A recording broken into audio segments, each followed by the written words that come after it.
और बात करेंगे जी, कल चैंपियन ट्रॉफी का फाइनल हुआ और ऑब्वियसली आप सब लोग जानते हैं इंडिया जो है वो इसमें फातिहा करार, जो उन्होंने सेमीफाइनल जीता और उसके बाद फाइनल। और फाइनल में न्यूजीलैंड जैसी मोस्ट टैक्टिकल टीम, जिसे मैं कहता हूँ कि आप किसी भी सिचुएशन में, किसी भी सर्कमस्टांसिस में, किसी भी कंडीशंस में उनको उतार लें, न्यूजीलैंड को वो हर कंडीशन में अडेप्ट करने की सलाहियत रखते हैं। फर्स्ट तो आपको ये बात कंसिडर करनी पड़ेगी, बातें बहुत होती रही हैं कि इनको वेन्यू का एडवांटेज था। तो एडवांटेज तो था वेन्यू का, जब आप एक एक टीम एक ही वेन्यू पे खेल रही हो और वेन्यू भी वैसा जो उनकी मोस्ट सूट करता है उनकी, चाहे आप उनकी होम एडवांटेज को देख लें, स्पिनिंग ट्रैक्स जहाँ पे बॉल फंस के आता है, तो उनको एडवांटेज तो था वेन्यू का, ये बात तो तय है। लेकिन अब उस एडवांटेज को यूज़ कैसे करना, उसको पूरा एक्सप्लॉयट कैसे करना, ये सारी बात आती है टीम वर्क और सारे रिसोर्सेज को यूज़ करके। उन्होंने ये तो एक्सप्लॉयट तो किया है अपना एडवांटेज। स्पिन का जो पोर्शन था वो उनका स्ट्रॉन्ग था, पहले से ही स्ट्रॉन्ग था, लेकिन उनको एडवांटेज तो वेन्यू का था। ये तो आप एग्जैक्टली जो लोग जो इंडियन फैंस हैं वो नाम ही माने तो ये बात तय है कि उनको एडवांटेज तो था। लेकिन ये क्रेडिट इंडियन टीम को ज़रूर जाता है कि उस एडवांटेज को, जो वेन्यू का एडवांटेज को मिला था, उसको उन्होंने पूरा यूज़ किया। सेकंड जो इसमें बात थी कि उनका ना पूरी, अगर आप टीम पूरी कम्बिनेशन देखें, सही बात है, चैंपियन ट्रॉफी 8 टॉप की 8 टीमों, जो ओडीआई रैंकिंग में टॉप की 8 टीमें उनके दरमियान खेला जाने वाले कंपटीशन है। इन सारी 8 टीमों में सबसे बेहतरीन अगर कॉम्बिनेशन है कंडीशन वाइज और सर्कमस्टांसेस, जो मतलब पिच के हवाले से या ग्राउंड्स के हवाले से, सबसे बेहतरीन कम्बिनेशन इंडियन टीम का था। आप उसमें देख लें, अगर बैटिंग लाइनअप आप देखें तो batting lineup up till 8 grounds और पिच, दुबई की पिच को देखें, दुबई के ग्राउंड को देखें, उस हवाले से उनकी बेहतरीन अपना स्पिनेशन था उनके। प्लस उनके ऑलराउंडर, दो उनके स्पिनर ऑलराउंडर है, अक्षर पटेल और रविंद्र। लॉन्ग बैटिंग लाइनअप इस तरह से कि अगर आप उनकी बैटिंग ऑर्डर को देखें तो ओपनर्स आते हैं जी रोहित शर्मा और अपना शुभमन गिल, दोनों एक कैप्टन है एक वाइस कैप्टन है। लेकिन दोनों को खेलने का जो अंदाज है, रोहित शर्मा मोस्ट अग्रेसिव, और जो ऊपर के जो पावर प्ले के 10 ओवर में, आपको ये बात मेंशन कर दूं कि दुबई जैसी विकेट पे जहाँ पे बॉल रुक के आता है, जहाँ पे स्पिनर्स डोमिनेट करते हैं, सबसे बेहतरीन अगर कोई वक्त है खेलने का वो है पहले 10 ओवर, पावर प्ले के 10 ओवर, जहाँ पे बॉल भी न्यू होता है, बॉल हार्ड होता है, रॉक सॉलिड होता है, और पिच भी थोड़ा बहुत अच्छा बिहेव करती है न्यू बॉल के। और ज़ाहिर बात है जब न्यू बॉल होगा तो पावर प्ले में फास्ट बॉलर ही ज़्यादातर, सीमर्स जो होते हैं, जो आपको उनकी फास्ट बॉलर्स होते हैं मुखालिफ टीम के, वो ज़्यादातर बॉलिंग करवा रहे होते हैं और बॉल जो है बैट पे अच्छा आ रहा होता है। तो उसके पहले 10 ओवर्स का जो एडवांटेज उठाया वो किसी और टीम ने इतना बेहतरीन एडवांटेज नहीं उठाया जितना इंडियन टीम ने उठाया। और उसकी वजह, मेन रीज़न है रोहित शर्मा की एग्रेसिव बैटिंग, जो उन्होंने 120 के प्लस स्ट्राइक रेट, हाल अगर मैं गालबन भूल नहीं रहा तो 124 के स्ट्राइक रेट से उन्होंने बैटिंग की है पहले 10 ओवर्स में इस चैंपियन ट्रॉफी में। तो उनकी उस बैटिंग की वजह से और उसकी उस जो 10 ओवर का पावर प्ले है उसको पूरा यूटिलाइज करने की वजह से, जो उन कंडीशन, उन ग्राउंड, दुबई के पिच, दुबई के ग्राउंड पे बेहतरीन टाइम में बैटिंग करने का, उसने बेहतरीन उसका यूटिलाइज किया। और अब हर मैच में आप अगर आप देखें,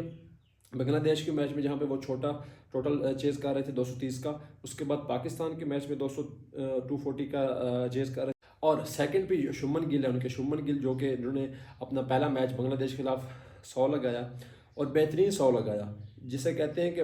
क्लासिक ओडिया इनिंग खेली है। मतलब स्पिन को भी अच्छा खेला, जो वो क्लासिकल ओडिया इनिंग से उन्होंने इनिंग को बनाया था बांग्लादेश के खिलाफ, अगर आपको याद हो पहला मैच। और उसके बाद पाकिस्तान के खिलाफ, उसके अलावा न्यूजीलैंड के खिलाफ फोर्थ मैच अपना सेमीफाइनल, फाइनल, तो उनको स्टार्ट्स ज़रूर मिलते रहे। लेकिन उन्होंने मेन वजह ये थी कि उन्होंने ऊपर से वो कभी भी कोलैप्स नहीं हुआ। हाँ, न्यूजीलैंड का मैच जो ग्रुप स्टेज वाला मैच था उसमें ज़रूर इनके 30 पे 3 आउट हुए थे, और वो भी courtesy to their brilliant fielding New Zealand की, उसकी वजह से उन्होंने वो फिलिप्स का कैच, कोहली का, तो उस वजह से वो ज़रूर डाउनफॉल हुए थे। लेकिन उनका मिडिल ऑर्डर संभाल लेते हैं। अच्छा, एक तो बैटिंग लाइनअप ओपनर्स की बात हो गई, रोहित शर्मा और शुभमन गिल की बात हो रही। नंबर 3 पे आते जी विराट कोहली। विराट कोहली ने कमाल की बैटिंग इस हवाले से की है कि उन्होंने, उनको जो रोल था, जो रोल डिफाइन थे, जो उन्होंने टीम को उनको रोल दिया था, उन्होंने वो बेहतरीन निभाया। उन्होंने यानी पाकिस्तान के खिलाफ भी अगर आप देख लें, और जब सेमीफाइनल हुआ था ऑस्ट्रेलिया के खिलाफ, उन्होंने जो 84 रन की इनिंग खेली है, उसमें अगर हम उनका अगर क्रक्स निकालें ना उनकी इनिंग का, वो था कि मिडल ओवर्स में सिंगल्स, स्ट्राइक रोटेट करना है और वो पहले 10 ओवर में यानी कि वो लगाते थे, बाउंड्रीज ट्राई करते थे, लेकिन मिडल ओवर्स में उन्होंने स्पिन के खिलाफ बिल्कुल 100% रिस्क फ्री क्रिकेट खेली, जिसकी वजह से उनकी टीम जो है वो स्ट्रॉन्ग पोजीशन में है। इसके अलावा जो श्रेयस अय्यर नंबर 4 पे आ रहे हैं, श्रेयस अय्यर नंबर 4 पे आ रहे हैं, और अगर आप देखें उनका स्ट्राइक रेट, उनकी अप्रोच इससे पहले यानी कि बिफोर द चैंपियंस ट्रॉफी अगर आप देखें तो उनकी स्ट्राइक रेट काफ़ी ज़्यादा ऊपर है और वो बहुत ही ज़्यादा अग्रेसिव खेलते हैं। लेकिन उन्होंने जो चैंपियन ट्रॉफी में जब आए हैं, पूरी चैंपियन ट्रॉफी में अगर आप ग्रुप स्टेज के 3 मैचेस देखें, और स्पेशली वो जो इनिंग थी थर्ड मैच जो था न्यूजीलैंड के खिलाफ ग्रुप स्टेज वाला, उसमें जो उन्होंने बैटिंग किया 79 आउट किया और 98 बॉल्स पे, तो मतलब कहने का ये है कि उन्होंने अडेप्ट अच्छा किया ना, कंडीशंस को अडेप्ट अच्छा किया। हालांकि वो बहुत ज़्यादा अग्रेसिव है स्पिनर्स के खिलाफ, और हाल ही में फास्ट बॉलर के खिलाफ भी उन्होंने अच्छा खासा तेज़ खेलना शुरू कर दिया। हालांकि वो पहले फास्ट बॉलर के खिलाफ फंसते थे, अगर आप देखें उनको पीछे रीसेंट परफॉर्मेंस है, जब वो उन्होंने कमबैक जब से कमबैक किया तब से वो अच्छा खेल रहे फास्ट बॉलर। उससे पहले वो शॉर्ट पिच डिलीवरीज पे भी फंसते थे। दुबई की पिच और दुबई की कंडीशंस में खुद को अच्छा अडेप्ट किया, तो उसका कहने का मकसद ये है कि उन्होंने बिल्कुल फुल फ्लैज वो अग्रेसिव नहीं हो गया, फुल फ्लैज अग्रेसिव होकर नहीं उन्होंने इनिंग खेली, बल्कि इनिंग को बिल्ड किया जब उन पे प्रेशर था। खासतौर पे वो न्यूजीलैंड वाला मैच जो ग्रुप स्टेज वाला मैच था, 30 पे 3 आउट हो गए थे इंडिया के, लेकिन उन्होंने इनिंग को बिल्ड किया साथ अक्षर पटेल के, और इनिंग को बिल्ड करते रहे, और जब उनको मौका मिला उस वक्त उन्होंने वो अपने बाजू खोले और अच्छा यानी कि स्पिनर्स को भी अच्छा अटैक किया, लॉन्ग ऑन पे लॉन्ग ऑफ पे, और ऑफ स्पिनर के खिलाफ तो काफ़ी अच्छा खेलते हैं। तो उनकी जो है ना वो सबसे अच्छी बात मुझे ये लगी कि उन्होंने कंडीशंस को अडेप्ट किया, और वो ये सिर्फ ये माइंड में ये नहीं किया कि मैंने अग्रेसिव खेलना तो अग्रेसिव ही खेलना, जैसे अक्सर हमारी टीम के लोग करते हैं कि हमें फेयरलेस क्रिकेट खेलनी तो हमें फेयरलेस ही खेलनी है, regardless of the situation, regardless of the conditions और पिच के हिसाब से, बिल्कुल वो नहीं देखते लोग। वो उनकी बात अच्छी लगी कि उन्होंने खुद को अच्छा अडेप्ट किया। नंबर 5 पे मैं सबसे ज़्यादा जो क्रेडिट सबसे क्रूशल मोमेंट्स पे मैं अगर दूंगा तो वो अक्षर पटेल है, और अक्षर पटेल इस वजह से हैं कि वो इतने मोस्ट वैल्यूएबल प्लेयर हैं इंडिया के इस खासतौर पे इस चैंपियंस ट्रॉफी में, कि एक तो उन्होंने हर मैच में बहुत ही अच्छी बॉलिंग, कमाल की बॉलिंग की है कि इस हवाले से की है कि उन्होंने कप्तान को कंट्रोल दिया है। हाँ, दूसरी तरफ से वरुण चक्रवर्ती हो गए या दूसरे कुलदीप यादव हो गए, उन्होंने विकेट्स लिए हैं, विकेट्स हालांकि अक्षर पटेल और जडेजा ने भी लिए हैं, लेकिन इतनी अगर आप कहेंगे अगर ज़्यादा ना तो 3-4 लिए ना 4-4 ना 5 लिए, लेकिन बात कहने का मकसद ये है कि सिंगल विकेट 1 या 2 विकेट लिए, लेकिन सबसे ज़्यादा जो उनकी बेहतरीन बात है वो उन्होंने पूरे कप्तान को कंट्रोल दिया। मिडल ओवर्स में कप्तान को कंट्रोल चाहिए होता है, और वो उन्होंने कंट्रोल अक्षर पटेल ने दिया, खासतौर पर बॉलिंग में और बैटिंग में भी कंट्रोल इस हवाले से दिया। उन्होंने जब भी ज़रूरत पड़ी उन्होंने एक पार्टनरशिप लगाई है उन्होंने, क्योंकि उनके अगर आप देखें इंडिया के टॉप 4 में देखें रोहित शर्मा, शुभमन गिल, विराट कोहली, श्रेयस अय्यर, उसके बाद उनके आते हैं विकेट कीपर जो है केएल राहुल और हार्दिक पांड्या, तो उनके टॉप 6 में कोई भी लेफ्ट हैंडर नहीं था। और ये उनकी बहुत ही एक कहा जा सकता है कि मैचअप्स की जब बात होती है कि लेफ्ट आर्म स्पिनर जो है लेफ्ट आर्म बैटर के आगे थोड़ा सा स्ट्रगल करता है, और राइट आर्म ऑफ स्पिनर जो है वो राइट आर्म बैटर के आगे स्ट्रगल करता है, तो उन्होंने वो जो मैचअप्स की बात कर रहे थे उन्होंने अच्छा उसको वो किया है कि उन्होंने लेफ्ट हैंडर अक्षर पटेल को उन्होंने फ्लोट किया नंबर 5 पे, और हर मैच में उन्होंने कमाल की बारी खेली, और इस हवाले से बारी खेली कि उन्होंने जब टीम पे प्रेशर था तो उन्होंने एक अच्छी पार्टनरशिप लगाई साथ जो उनके साथ मेन बैटर्स थे। और सबसे बाद उन्होंने लेफ्ट हैंडर, अभी अगर आप फाइनल में भी देखें, फाइनल में मैं आपको सबसे ज़्यादा क्रेडिट इस वजह से जाता है क्योंकि मैच 49 ओवर तक पहुंच चुका था, और 49 ओवर में पहुंच के जीतने का मेन रीज़न मेरे ख्याल में ये था कि अक्षर पटेल ने लेफ्ट हैंडर जो उनके मेन थ्रेट थे मिचेल सेंटनर, उनको उन्होंने कमाल का अटैक किया, उनको बिल्कुल सेटल नहीं होने दिया। हालांकि उन्होंने बॉलिंग अच्छी की है मिचेल सेंटनर, अगर आप उनके फिगर्स देखें 10 ओवर में तकरीबन 43, 44, 45 रन उन्होंने 2 विकेट्स लिए हैं खालबन मिचेल सेंटनर ने। लेकिन अगर आप अक्षर पटेल की अगर आप नंबर 5 पे अगर ना भेजते वो अगर वो अक्षर पटेल ना खेलते, तो अगर मैं कहता हूँ कि ये बहुत ही वर्स हो सकता था इंडिया की बैटिंग लाइनअप के लिए, कि उन्होंने उनके मेन थ्रेट को बिल्कुल न्यूट्रलाइज कर दिया था मिचेल सेंटनर। इसके बाद आती है केएल राहुल नंबर 6 पे। केएल राहुल ऑब्वियसली उनकी विकेट कीपिंग तो उन्होंने कमाल की है पूरी चैंपियन ट्रॉफी में, लेकिन अगर आप बात करें इस स्पेसिफिकली उनके जो सेमीफाइनल और फाइनल की बारी है, क्योंकि पहले ग्रुप स्टेजेस में उनको बैटिंग मिली है, पहले बांग्लादेश में भी बहुत छोटे कैम्यू खेला, उसके बाद पाकिस्तान के खिलाफ उनकी बारी नहीं आई, थर्ड मैच न्यूजीलैंड के खिलाफ उनकी मेरे ख्याल 20 आउट किया उन्होंने। लेकिन जो मेन वो कहते हैं ना कमी द आवर, कमी द लेजेंड, कमी द मैन, कि उन्होंने मेन जब सेमीफाइनल आया ऑस्ट्रेलिया के खिलाफ बहुत ही क्रूशल मोमेंट्स और जो था प्रेशर मोमेंट्स उन्होंने अच्छी बारी खेली, और बिल्कुल अपनी टीम को ओवर द लाइन किया, और लास्ट उन्होंने ही फिनिश किया था। और उसके बाद जब फाइनल आया अगर आप फाइनल की पूरी अगर आप सारा मैच देख रहे थे, बॉल बाय बॉल देख रहे थे, तो एक वक्त ऐसा प्रेशर आया था इंडियन टीम पे जब आउट हो गए थे, दूसरा गालमन अक्षर पटेल आउट हो गए थे और 5 विकेट्स डाउन थी। उस वक्त हार्दिक पांड्या आए थे। हार्दिक पांड्या ने तो अपनी गेम खेलनी थी, लेकिन दूसरी तरफ से जब केएल राहुल ने जैसा बिल्कुल काम एंड कंपोज होकर इनिंग को साथ लेके चले और उन्होंने कहा कि जब मैं डीप लेके जाऊंगा, ऑब्वियसली हम जब डीप लेके जाएंगे तो मैच हमारे हक में ही होगा, क्योंकि रन बॉल सिचुएशन चाहिए होती है। अगर विकेट तो वहाँ पे गिरती तो मैच बन सकता। उसके बाद नंबर 6 पे ऑब्वियसली हार्दिक पांड्या ने जैसे इनिंग खेली है, फाइनल में 2 6 लगाए। ऑब्वियसली वो अच्छी कंट्रीब्यूशन थी, लिटिल कंट्रीब्यूशन थी, लेकिन वो वहाँ पे बड़ी क्रूशल मोमेंट्स पे और बड़ी क्रूशल कंट्रीब्यूशन थी। और उसके बाद सेमीफाइनल में against Zampa, against semifinal Australia के खिलाफ उन्होंने वहाँ पे उनको डोमिनेट किया बिल्कुल, उसको जैम्पा को भी, और उसको दूसरा जो था तनवीर संघ, उसको भी उन्होंने 6 लगाया। तो वहाँ पे भी उनकी अच्छी एक छोटी सी कंट्रीब्यूशन थी जो कि मैच एक साइड पे ले गई। इसके बाद अगर हम बैक आपको लेके चलें, आपकी मेमोरी को दोहराएं, तो न्यूजीलैंड के खिलाफ ग्रुप स्टेज में जो मैच था उसमें उन्होंने 45 आउट किए थे और वही फर्क साबित हुआ था, वही डिफरेंस साबित हुआ था उसमें ग्रुप स्टेज के न्यूजीलैंड वाले मैच में। तो हार्दिक पांड्या ऑब्वियसली उनकी भी ऑलराउंड परफॉर्मेंसेज हैं, प्लस उनकी मेन ये थी कि दूसरा कोई फास्ट बॉलर नहीं खेल रहा था। मोहम्मद शामी के अलावा इंडियन टीम के पास कोई दूसरा फास्ट बॉलर लास्ट 3 मैचेस, जो न्यूजीलैंड वाला ग्रुप स्टेज वाला मैच था, सेमीफाइनल ऑस्ट्रेलिया वाला, फाइनल न्यूजीलैंड के खिलाफ, इन तीनों मैचों में 4 स्पिनर के साथ वो गए हैं। वरुण चक्रवर्ती उनका वो फास्ट बॉलर जो हर्षित राणा की जगह पे आया है। तो इंडियन टीम के पास एक ही मेन फास्ट बॉलर थे, मोहम्मद शामी। उनको सपोर्ट करने के लिए हार्दिक पांड्या थे जो कि ऑलराउंडर थे, और उन्होंने बेहतरीन, क्योंकि एज अ ऑलराउंडर अगर आपको ये पता हो कि आप सेकंड सीमर के तौर पे खेल रहे हैं तो ऑब्वियसली आप कई बाज़ दफ़ा अंडर प्रेशर आ जाते हैं। लेकिन ये हार्दिक पांड्या की खूबसूरती है कि उन्होंने उस चीज़ को भी बेहतरीन हैंडल किया और सारे ही मैचेस में, तकरीबन लास्ट के 3 मैचेस में बेहतरीन बॉलिंग भी की, और साथ उनके जो all round performance with the bat के जो जिसने इंडियन टीम को चैंपियन ट्रॉफी जितवाने में मेन किरदार अदा किया, वो ऑब्वियसली उनके मेन 4 स्पिनर्स थे। मेन 4 स्पिनर्स में आप अगर 2 ऑलराउंडर्स की बात करें, अक्षर पटेल और रविंद्रा जडेजा, इसमें मैं आपको बात करूंगा कि अक्षर पटेल ने obviously all round performances with the the with the द बॉल, और मिडल में आके कंट्रोल दिया। अगर आपको मैं बात करूं ना रविंद्रा जडेजा की, ऑब्वियसली उन्होंने बैट के साथ इतना मेन कंट्रीब्यूशन नहीं किया। फाइनल में उन्होंने जरूर 8-10 रन की बारी खेली है, आखिरी फाइनल बाउंड्री भी उन्होंने लगाई है, लेकिन मेन जो मैं आपको क्रेडिट दूंगा वो रविंद्रा जडेजा को इस चीज़ का दूंगा कि उन्होंने मिडल ओवर्स में आके बिल्कुल 1 मिनट में वो 1 ओवर ख़त्म कर देते थे। और इतनी उन्होंने जो आजकल सबसे ज़्यादा हवा बना हुआ है ना सारे इंटरनेशनल टीम्स पे, इंटरनेशनल कैप्टन्स पे, ये प्रेशर होता है कि आपने मुतल्लिका टाइम पीरियड्स में ही अपने 50 ओवर्स मुकम्मल करने। अगर आप वो नहीं करते, अगर आप बिहाइंड दी ओवर रेट जाते हैं, तो लास्ट ओवर्स में आपको एक एक्स्ट्रा फील्डर जो है वो सर्कल के अंदर लेना पड़ेगा, और वो काफ़ी जो है ना वो कॉस्टली साबित होता है। तो सबसे जो मेन बेनिफिट दिया है रविंद्रा जडेजा ने इंडियन कैप्टन रोहित शर्मा को, वो ये दिया है कि उन्होंने अपने ओवर्स बहुत ही जल्दी से वो करवाते हैं, तकरीबन 1-1.5 मिनट में वो पूरा ओवर खत्म कर देते हैं। और ये कमेंटेटर भी कह रहे थे कि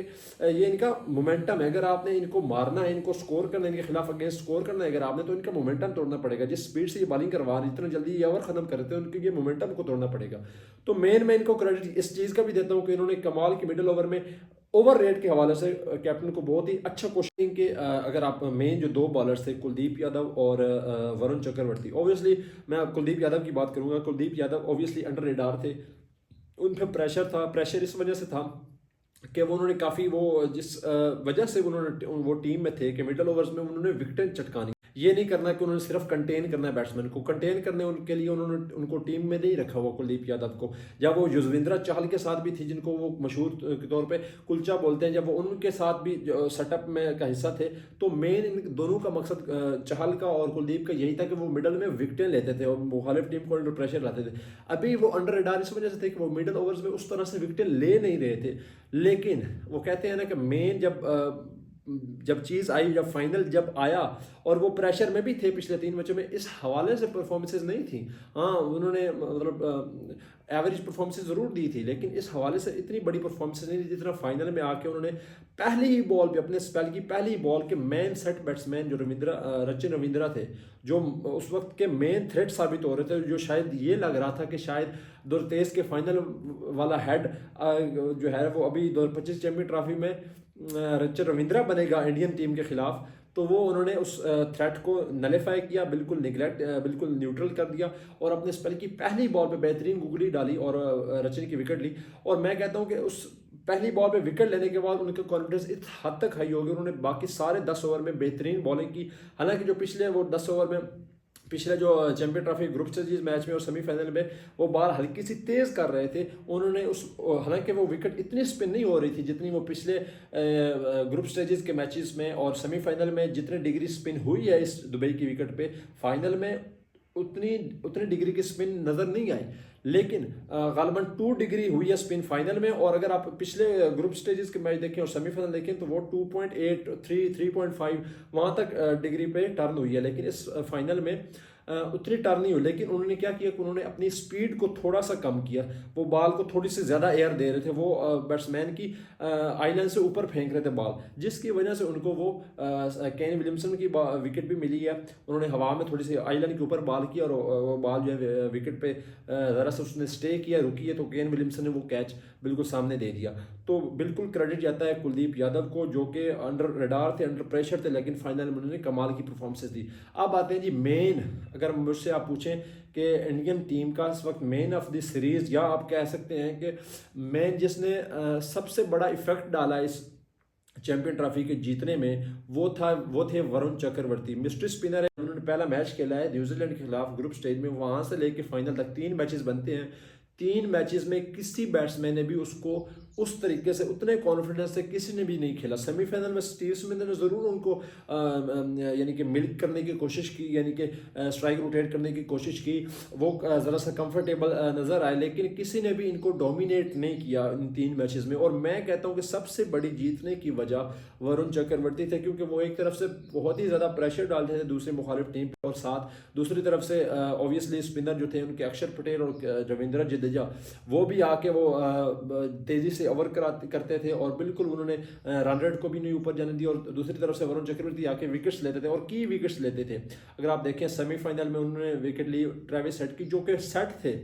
सेट बैट्समैन थे, और उनका रिकॉर्ड अगेंस्ट इंडिया उठा के देख लें, वो कमाल के थे। और इंडियन टीम को भी ये पता था कि ये हमारे लिए बहुत बड़ा थ्रेट साबित हो सकते हैं और हमें सेमीफाइनल अगर कोई हरा बंदा सकता है तो वो ट्रेविस हेड की बारी थी। लेकिन उन्होंने आते साथ ही पहली बॉल पे अपने स्पेल के ट्रेविस हेड को आउट किया। इसके बाद अगर आप फाइनल में देखें, फाइनल में भी उन्होंने जो फिलिप्स थे, जब वो सेट हो चुके थे और जब पार्टनरशिप लग चुकी थी मिचेल के साथ, डेरेन मिचेल के साथ, तो उन्होंने उधर आके अपने 8वें ओवर में अपने स्पेल के 8वें ओवर में, और वो 39 ओवर था, जबकि आखिरी 10 ओवर बिल्कुल उन्होंने वो फिनिश करनी थी। और जैसे फिनिशिंग पाकिस्तान में किए ग्लेन फिलिप्स ने, वो बहुत ही बड़ा थ्रेट साबित हो सकते थे फाइनल में इंडिया के अगेंस्ट। लेकिन वरुण चक्रवर्ती ने उनकी फिलिप्स की सेट बैट्समैन की विकेट लेके बिल्कुल वो उस वक्त भी मैच साइड पे कर दिया। मैन ऑफ द सीरीज और इंडिया का जो मैन की बंदा है जिसने ये चैंपियन ट्रॉफी उनको जितवाई है, तो